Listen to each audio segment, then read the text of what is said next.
everyone, it's Rena from Perth IELTS and PTE Tutoring. I just realized that our focus on reading for PTE Academic was done before the changes on August the 7th, 2025. Let's do a brand new one. Let's talk about PTE Academic Reading. Let's get straight into it. So, first we need to talk about the questions that contribute to your final reading score. It's considerably different from what it used to be in August before August the 7th, 2025. This is the order of appearance.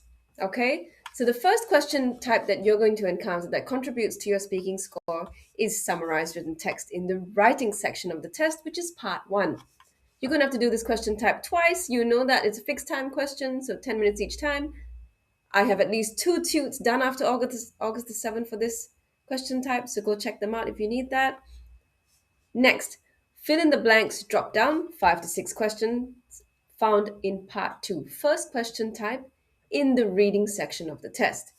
Next, multiple choice, multiple answer, 2 to 3 times you'll have to do this question type. Reorder paragraphs, it is my enemy. I don't know why. I don't get along with this question type. But 2 to 3 times you'll have to do this question type, followed by fill in the blanks drag and drop, 4 to 5 times. Notice the difference between fill in the blanks drop down is 5 to 6, whereas fill in the blanks drop and drag and drop is 4 to 5. In the next question type that contributes to your reading is the multiple choice single answer, 2 to 3 times as well. And then we move on to the listening section. Highlight correct summary and highlight incorrect words. Okay, now let's look at these question types. So what you're looking at currently is the order of appearance. The next slide we're going to look at is order of importance. Okay, so how much they contribute to your final reading score. So, question types in order of importance. Now, this is all based on weightage contribution, which of course Pearson released earlier this year. Okay, the single most important question in the whole reading test is fill in the blanks drop down. 25% or a whole quarter of your final reading score comes from this question type, followed by summarized written text, which is in part one of the test, the writing test. And then it's fill in the blanks drag and drop, highlight incorrect words, reorder paragraph, multiple choice, multiple answer, multiple choice, single answer, and then highlight correct summary. Now, this is really important, okay? And I'll show you what I mean in the next slide. So let's talk about how we're going to concentrate our preparation, okay? So I strongly believe in my funnel technique, okay? We're going to focus on the questions that contribute the most to your final reading score and then move downwards, okay? What I need you to do is to master the top of the funnel first before you worry about the bottom. Intentionally, it's green, yellow, and then red, because the ones at the bottom, the red ones, are the ones you don't really need to pay too much attention to. Okay? Now, if you look at it this way, fill in the blanks, both fill in the blanks question types plus summarized written text will make up 68 of your total reading score. Okay? Highlight incorrect words and reorder paragraphs is 22 of your final reading score, 22%. If you look at the maths, that's 90% of your final reading score. It's really important. So we're going to focus all our attention on these top 5. Okay? So coming back to what I just mentioned, the top 3 contribute to 68% of your final reading score, and then the top 5 contribute to 90% of your final reading score. What's important about this slide is that, number 1, I need you to look at how long I expect you to spend on each of these question types, and of course, the level of importance. That should dictate how you plan your practice for the day. Okay, so let's look at the top 5 most important reading question types. At number 1, fill in the blanks, drop down. It's the first question in the reading part of the test. 5 to 6 times, 25% of your final reading score. I expect you guys, and this is really important, to spend less than 2.5 minutes. And even that's really generous. Okay, I'm sure there are other tutors online that are telling you to spend 2 minutes at most. Okay, but because I care about this particular question type so much, 2.5, right? Next, summarized written text was in the writing part of the test. You have to do it 2 times. You know this. I've done multiple tutes on it. 22% of your final reading score. Okay, and well over 22% of your final writing score. So really pay attention to that. Next, fill in the blanks, drag and drop. Found in reading part 2, it is the third or fourth question type, if I'm not mistaken. And over here, I've said that I would like you guys to spend less than 2 minutes on this question type. Okay? So, really, what's really important in the reading part of the test is time management. You need to know what your priorities are. You need to know when to move on. Okay? And you need to know when to just go, you know what, I can't, and click next. Okay? The next most important question type is found in the listening section of the test. Highlight incorrect words. It's my favorite. It's just lovely. Followed by reorder paragraphs, which is back in the reading section. Okay, so highlight incorrect words. You'd have to do that 3 to 4 times. 13% of your final reading score. I just need you to stay focused. There's no time management really required. And then reorder paragraphs. 2 to 3 times, worth 9% of your final reading score, and that's worth that should not take you more than a minute. Anything more than that, and you know that you're kind of wasting time. So we're not going to cover summarized written text. We are going to jump straight into our reading fill in the blanks question types. And what I'm going to do is I'm going to cover them both at the same time because I use the same technique for both. Okay? So we're going to cover reading fill in the blanks, drag and drop, and reading fill in the blanks, drop down. Okay? Let's get straight into it. So first we're going to look at what these two question types, reading fill in the blanks drop down and reading fill in the blanks drag and drop, have in common. Okay? Right? So reading fill in the blanks drop down, you have to select from a drop down menu, usually 5 options, and reading fill in the blanks drag and drop, you drag words from the bottom into the blanks. Okay? Both question types belong to the reading section of PTE Academic. Both of them test your grammar, vocabulary, collocations, phrasal verbs, idioms, idiomatic, natural sounding language. Both of them require you to fill in missing words. It can be up to 3 words sometimes, so 3 short like a preposition in a way, for example. Both of them award +1 per correct answer. There is no negative marking. And both of them, unfortunately for all of you, depend heavily on contextual awareness. What does that mean? You kind of need to have a general idea of what you're reading. You cannot guess. Okay? Right. So, how do I do it? And I know this is incredibly different to the way other tutors do it. And this might actually require you to improve your level of English before you attempt this technique. Both of them, what I normally do, and I will definitely demonstrate this today, is I make an assumption first. I let my brain fill in the blank first. And then I click on the drop down list and look if there are any words that match the idea that I had in my head. So, first thing I do is I assume. Next thing I do is if I can't figure it out, I eliminate the ones that I know that are definitely wrong, whether it's grammatically wrong, contextually wrong, or it just sounds wrong. Okay? And then the third option that I do if I really can't figure it out is the most logical one, whereby I will check if the sentence started with on the other hand means that the sentence meaning has changed if we're going in the opposite direction. So I'll choose the most logical option. And if I am really unsure, and this happens to me too, reading fill in the blanks, especially drop down lists, can be quite difficult. If I'm really unsure, I will make an educated guess. Now, what do I mean by an educated guess? Usually there are 5 options. What I need you to do is bring it down to 2. So you use your assumption, your elimination, your most logical options, and you're still stuck with 2. Okay? Between those two, you're going to guess. All right? It's okay to guess, especially if you're pushing well past the 2 minute mark. You need to move on. So if you guess between 5, just randomly click on something, you have a 1 in 5 chance, so 20% chance of getting it correct. But if we make an educated guess between 2, you have a 50% chance of being right. Okay, so that's what they have in common. Let's talk about their differences now. So now we talk about how they're different. As I said, I've used the same technique, the same method for both question types, but there are some subtle differences. Some are quite obvious, like the length. So let's start off with reading fill in the blanks drop down. Okay, it is the first question type in the reading part of the test, and it is also the most important at 25%.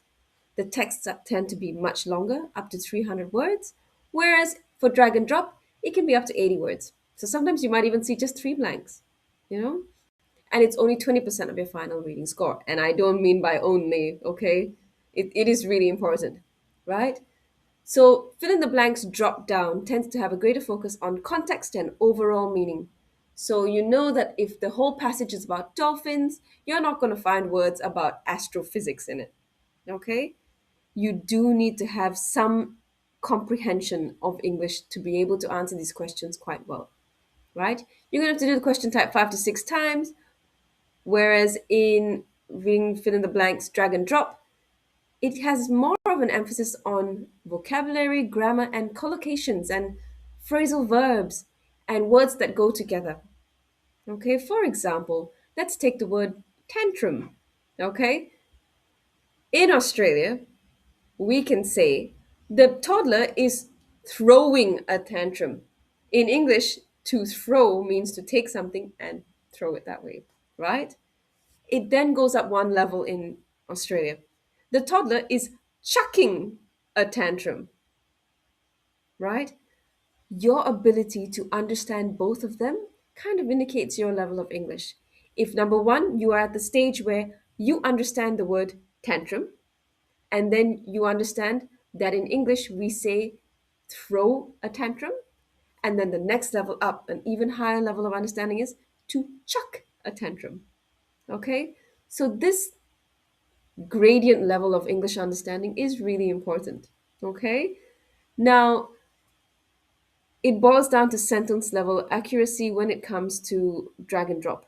Whereas if you kind of get the general passage meaning for the drop down one, you're going to find the answer pretty easily. Okay? You need to understand where the passage is going when you're looking at the drop down list, because as I said, sometimes they can change direction. They could start the sentence with unlike what was said earlier, they are now, and you know that the option that you pick has to be opposite to what the sentence it was before. Okay? So understanding the flow versus finding the best fit or the best word to fit into a blank. Okay? Now, both these two question types combined will give you 45% of your final reading score. Super important, okay? So, highlight incorrect words. That's one of my favorite question types, mostly because it's fun. It's fun. It's a fun question type. It's you following along in a karaoke style. It's a good question type. Let's get straight into what we need to know about this question. Okay? So, it is the second last question of the entire test, and this information is important because you will be tired. It is not just a 2 hour test, it's an almost 2 hour and 45-minute test. So it's a long test, and you will be tired, right? Your concentration's already frayed, you're quite fatigued, you might need the toilet. It's important to know that this is the second last question type of the test. It contributes both to your reading, 13%, and your listening score, 8%. Now, it is important because that 13% of your reading score is quite significant, right? What kind of question is it? You will hear a recording of 15 to 50 seconds, so less than a minute long, and the transcript of that audio will be on the screen. While you are listening and reading simultaneously at the same time, you will need to select the words that are incorrect, right? They could be entirely different or even similar sounding. For example, it could say probability and it may have, the right word may be principality, right? From what you hear, right? When you click on a wrong word, the selected word will be highlighted yellow. This question type is interesting because it's similarly marked to the multiple choice, multiple answer questions, which means there is negative scoring. So, +1 for every correct word that you click that did not match, and -1 for every incorrect word which actually matched the transcript. So the audio and what you read match. And if you click that, they're going to -1. So let's say in that question type, if there were 5 words that were incorrect in the text and you clicked a sixth word, they will take 5 - 1, you will get a total of 4. We don't want that. Okay, so there is a technique that we need to follow for this. And it's my favorite, so it's super fun, right? Between audio playing, there is, I think, a 3 second or a 7 second gap. I think it's 7, right? The question is going to appear, the transcript is going to be on the screen. You are going to read your instructions as always and then skim through the text very quickly, right? You're going to prepare your cursor, your lovely mouse, okay? And as soon as the recording starts, your eyes and the cursor follow the speed of the audio. So follow along. As the guy is talking, you go boop, boop, boop, boop. Like listen to my sounds. You follow along, and the second you hear something that does not match, you click immediately and you keep your cursor moving. Okay?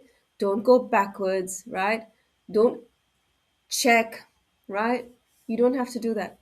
Don't do any corrections while the recording is playing. What's important is the second you hear a mismatch, you're going to click and move on. Your hand, your eyes, and your ears are all moving at the same time. There is no intellectual processing involved here. The only time you would actually look at the text and go, hold on, that word doesn't match, if it's a text about dolphins and you see a space related word, you know that word is probably not going to be right. But even then, there's no mental processing involved. It is just this word doesn't match this word. That's it. What I hear and what I'm seeing don't match, click and move on, right? You're going to continue following, and there's usually 5 to 6 incorrect words. There is never more than 7. There are never more than 7 mistakes in a text, right? When the recording ends, you click next immediately and move on. Don't waste time checking because you can't find it. If you really can, if you are so lucky, maybe, right? Important to note is that only single words are highlighted and there are never groups of words next to each other. Two incorrect words will never be next to each other. So if you have highlighted 2 words next to each other, guaranteed one of them is wrong. Okay? So that's really important for you to remember. And let's move on.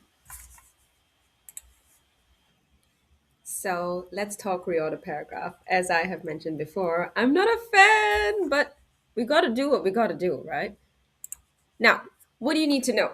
It's the third question type in the reading test in part 2. Okay, it contributes only to your final reading score, not to any other. It's only a 1 skill question. You'll have to do this question type 2 to 3 times. Can you tell I don't like this question type? So, several text boxes will appear on the screen in a random order, and your job is to put the text boxes in the correct order. Now, quite often I find my students are doing it up to 3 times. So it's not just 2 times, and it's really difficult because of how it's marked. So you can expect to read up to 150 words in total, so a whole paragraph. How is this question type scored? Right? You earn 1 mark for each pair of correct adjacent boxes. And this is really complex because if there are 5 sentences that you need to match up, sentence 1 and sentence 2 will give you 1 point. Sentence 2 and sentence 3 will give you another point. Sentence 3 and sentence 4 will give you another point. And sentence 4 and sentence 5 will give you another point. So you're looking at a total of 4 points. Let's say you get these 2 sentences correct, and then these 2 wrong, but these 2 correct, or something. You end up getting 4 minus the 2 mistakes that you made. It's a mess, and it's really unfair. So I have my steps, and even with my steps, my success rate isn't wonderful. And this is really important for you guys to know that tutors aren't perfect either. Okay? I know how to do it, and quite often I'll get a pretty good score, but sometimes it's your bad luck. So the first thing I need you to do is to read each text box, not understand it. Don't worry if you don't understand completely. All right? The next thing you're going to do is find the starting sentence or the starting box. Right now, this box is a box that can stand on its own, literally a paragraph that's not linked or referred to anywhere else in any of the other sentences. Right? So it's not linked to another sentence using linking words like firstly, thus, or on one hand, and it's not referring back using the, this, or that. Okay? This is your starting point, right? Step 3 is to find the remaining sentences, which are always in referral to the others, right? You're going to place the remaining sentences using logic. Does it make sense? Keywords, so if they've just referred to something, the next sentence questions would be about that something they've referred to, linking words and conjunctions. The next thing you're going to do is check it. Reread the whole paragraph to yourself and think to yourself, does this flow? Does it sound right? If yes, move on. Don't spend more than 1 minute, okay? Not even more than 1 minute on this question type. You have to do it up to 3 times. So that's 3 minutes out of a very short 23, 25 minute test, okay? Right? You must allocate the maximum amount of your time to both the fill in the blanks question types, okay? Don't waste too much time. Don't work too hard. Don't try and, force it. It's okay. So there you have it, folks. We have covered the five most important question types for the reading section of the test. What do I mean by reading section? I actually mean the five questions that contribute the most marks to the reading, to your final reading score. They are in order of importance. Reading fill in the blanks, drop down menu, drop down. Summarize written text.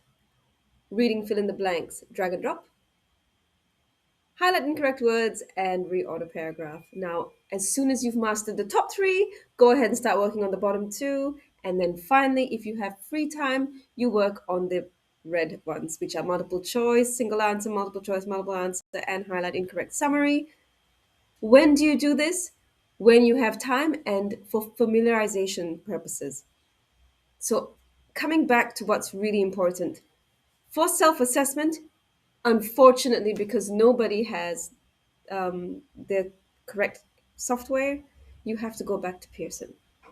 Do a Pearson practice test to self assess. But to familiarize yourself, to practice, to get used to the exam format, to get used to the whole setup, use any platform you like. Here I am at the Language Academy platform. Let's do a bit of practice for reading. Let's do a couple of reading fill in the blanks drop down and see how we go. Now, once again, I have not used this platform before for reading. Let's see how we go. Remember the steps. I will read it first, let my brain fill in the answer, and then find something that matches. After that, if I can't find what matches, I will go into elimination. After elimination, I will go into what's the most logical. If I still can't find it, I'm going to guess, but I'm going to guess between two. Let's do this together. We're going to aim to do this in under 2 minutes, although my guide will always tell you to do it for 2.5 or less. Let's go. Okay, it's the night of a full moon. Ever wonder what makes a full moon so special? Some might shrug it off, but for others, it's a time of heightened superstition and folklore. Many cultures hold or have. There we go. You see, your brain will fill it in. Deep seated beliefs about the full moon's power, from werewolves to sleep disturbances. But where do these myths come from? The full moon has been a topic, object, or subject. A subject of fascination and fear throughout history. For instance, it's said that more erratic behavior occurs during a full moon, a belief that some law enforcement and hospital staff swear by. And then there's the lore of the werewolf, transforming under the full moon's intense glow. Interestingly, the term lunatic traces back. Things always trace to, back to, I'm assuming, back to, there we go, this lunar lore, reflecting the ancient belief in the moon's influence over mental stability. On the lighter side, the full moon is also a time for celebration in many cultures, marking important festivals and events. So, whether you're howling at the moon or just enjoying its beauty, the full moon continues to delight our imaginations, pique our imaginations. Let's see. So now I can't guess, I'm going to look at the options. Captivate, delight. Very nice. Captivate is the best option. Our imaginations and superstitions alike. And remember, it's all in good fun, unless, of course, you find yourself turning into. You find, meaning it's present tense, turning into.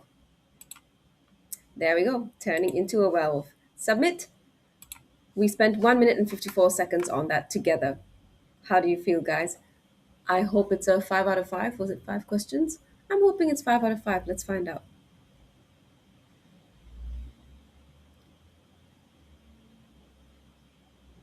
Anytime now, mate. Still going. Oh, there we are. So once again, 5 out of 5 for correct answers. Notice that I fill in the answer first before looking at the options. And you need to train yourself to a point where your English level is good enough for you to try and guess first. Okay, let's do another one on this platform. Let's go next. Okay, so timer's running up here. That's interesting to see. The text is nice and big, which I really appreciate. The Scandinavian countries, Sweden, Norway, Denmark, and Finland, share a bond that goes beyond geographical proximity. These nations, with their Viking heritage, are known for their strong social welfare systems, commitment to equality, and high quality of life. The word is high quality of life. High standard or quality. There we are. Quality. Despite their individual identities, they often present a united front. So that's a collocation when we say we present a united front. There we are. On the global stage, particularly in areas like environmental conservation and human rights, with languages that are barely intelligible or un. Okay, so this one I can't guess. Now I look at the options. Similarly intelligible. Accurately intelligible? No, that means how correct. Mutually intelligible? Dependently. So now you look at these words and you say, oh, Rina, I don't even understand the words. What do I do? So similarly and mutually, similar means the same, accurately means correct, mutually means together, and dependently means one is dependent on the other, one waits up for on the other. We need to bring this down to two possible options. I'm going to go with similarly intelligible. I'm not sure, maybe we'll make a mistake, to varying degrees, and a shared history of collaboration and competition. The Scandinavian countries embody a unique history of rivalry and brotherhood, maybe. So I filled in an answer in my head and I don't know whether it's correct. Let's take a look. A unique blend. So like coffee, a unique blend. This camaraderie is evident in initiatives like the Nordic Council, which fosters cooperation in areas ranging from culture to legislation. Moreover, these countries face similar challenges, such as changing their welfare models or adapting. Maintaining welfare models. All right, let's just submit that. It says I took 2 minutes and 23 seconds. That's okay. We were discussing it together. There were at least two that I thought might have been a bit dodgy. And you can see here in the background, it says similarly, it was actually mutually intelligible. So in that situation, we made one mistake. One mistake is totally fine. But again, I narrowed it down to those two, similarly and mutually. Okay, let's do another one on Language Academy. Ooh, let's go next. Okay, the ancient practice of bonsai, originating from East Asian traditions, transcends simple gardening to. Nope, can't figure it out. Let's look at the options. To embody a philosophical art and artistic pursuit, harmonizing nature's wild beauty.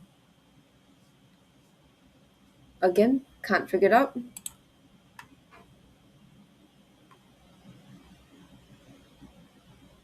With, so we harmonize with each other. This intricate art form demands a deep understanding of horticulture coupled with artistic vision. Each bonsai tree is a living sculpture shaped over years. The art of bonsai is steeped in principles of balance, simplicity, and harmony, reflecting the artist's decoration and contemplative thoughts, let's say ideas, contemplative, reflecting his. I'm going to go with approach because I approach to life. A contemplative means somebody who thinks a lot. Motive is intention, resolution is conviction, action is, of course, action, and approach, how I deal with things, right? Through each bonsai, the grower embarks on it through nurturing. So we nurture a bonsai, we nurture our trees. The grower embarks a personal journey. Okay, so there are only four here. I'm hoping I'll get 4 out of 4 this time. Fingers crossed. Okay, It should be all correct. Then we can move on to another platform and practice on that platform as well. Okay? Fingers crossed. Pretty slow. Don't know why. Why so slow? All right, 4 out of 4. I'm really happy with that. We spent 1 minute and 34 seconds. Let's move on to another platform, shall we? Here we are at the ApeUni platform. Let's take a look at a couple of fill in the blanks drop down. Sometimes the questions are similar, sometimes they're not. If there's something that has been practiced before, we won't do that one. Let's go to some of the ones at the back. Oh, a lot of them have been practiced, as you can see. Let's go all the way to the back and find something that has not been practiced. Ah, philosopher. Let's do this one together. Remember my style. I guess the answer before I even look at the options. This is a quick one, there's only three. This philosopher's works are not restricted to a single aspect of knowledge, but extends across multiple fields or spans across multiple fields. Ex- but so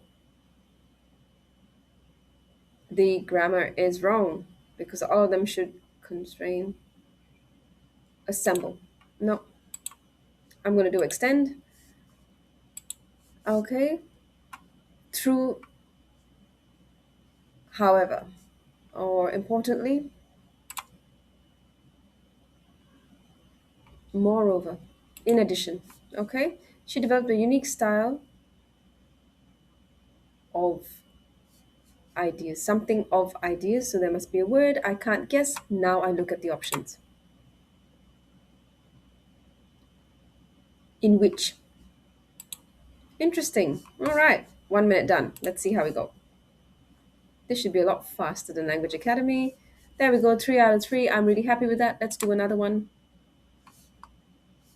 Here we go. A hard one. Modern technology. And remember, for the really hard ones, if you're getting 4 out of 5, you're still going to get a really high score overall. Okay. So there's 1, 2, 3, 4, and 5. 5 blanks. I'm hoping for a 5 out of 5 or a 4 out of 5 for really hard ones. Modern tech has enhanced the study of language by making its sounds observable in greater detail and with greater accuracy than ever before. But the thoughts associated with sounds remain permanent. Currently developing images or ideas or theories. Let's see. Technologies of brain imaging allow us to observe the first time what power differences. They do not, however, show experiences themselves, which may always remain hidden from public observation. So public means everyone can see, observation, hidden. There we are. You see, your brain will fill in the answer. There is a sense in which each of us knows what we are thinking, though we may not always have a good although or though. There we go.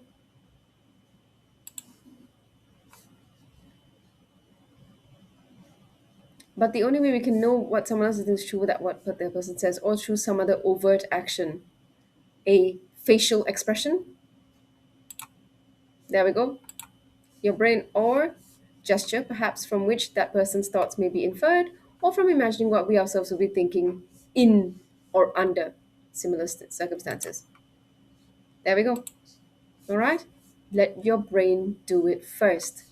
Then you try. Then you look at the options. Submit, dude. Fingers crossed. 5 out of 5. I'm really happy with that. Let's move on to Alpha PT. Oh, no, hold on. Let's not move on to Alpha PT. Let's do reorder paragraph. Okay? Reorder paragraph. Here we are. Let's do something that has not been done before.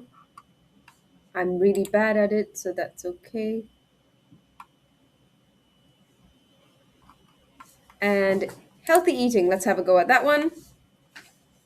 Okay, we're going to try and spend less than 1 minute and hopefully get something correct. My skill isn't great in this one.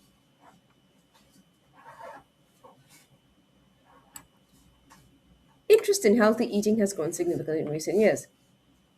Consumers are becoming more aware of the nutritional content of their food.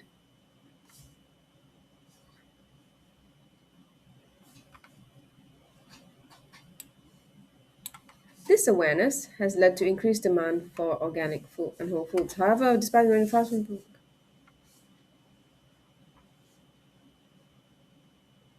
awareness, so these two are paired correctly. Interesting now. 43 seconds, let's just go. I think this might be it. All right, I'm very happy with that, as you can see. So I started off with a standalone sentence that does not need to be connected to anything. Awareness and awareness went together, right? So this awareness is referring to that. And then, however, the opposite. Now let's quickly go through fill in the blanks, drag and drop, just maybe do one or two, and then we will move on. Remember, the technique is the same as fill in the blanks, drop down list. Oh, lots of them have been practiced before. Let's do one that has not been done. A hard one, chimpanzee behavior.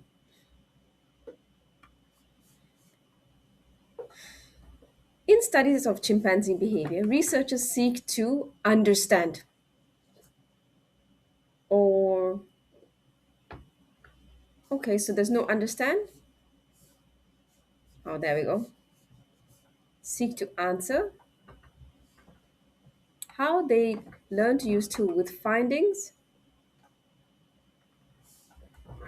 applied to understanding primate cognition.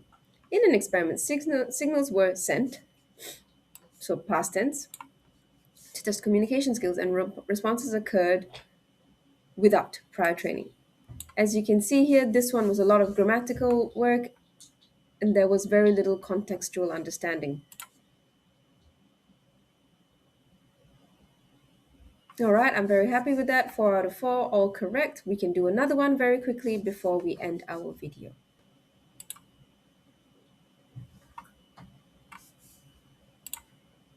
Competitive market. Okay, so 5 gaps. While many big businesses, it doesn't say a lot. No, many, it goes up here. Struggle to adapt into the, only a few have managed to truly thrive. Those that succeed often work alongside innovators to help facilitate. So there's no other word to build, so facilitate. Growth through collaboration. Thrive in such environments in personal and resilience, but also the ability to adapt and work effectively with others. There we go, that's the option. If you let your brain fill in the answer first, you will find it.